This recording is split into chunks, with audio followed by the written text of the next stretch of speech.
Hello, आज बनवणार होते मी जवला.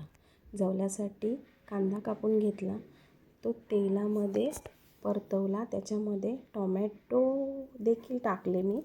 टोमॅटो पण परतवून घेतले आणि कांदा हा परतवून आणि टोमॅटो असे तेलामध्ये परतवले मी. परतवता कांदा सॉफ्ट व्हायसाठी मी त्याच्यामध्ये थोडासा मीठ टाकलेलं आहे. मीठ टाकल्याने काय होतं, कांदा आणि टोमॅटो एकदम सॉफ्ट होतो आणि खाताना तो दाताला कचकच नाही लागत. असं छानपैकी असं मी ते टाकला आणि परत म्हणजे मीठ टाकून परतवून घेतला. सॉफ्ट होण्यासाठी इकडे मी ठेवून दिलेलं आहे.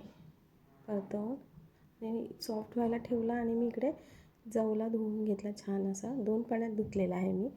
मग कढईमध्ये मसाला, हळद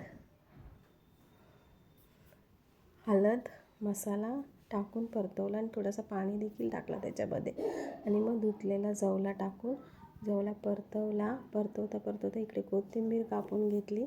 कोथिंबीर कापून ती त्याच्यामध्ये जवल्यामध्ये टाकून घेतली आणि झाला आपला जवला रेडी खाण्यासाठी.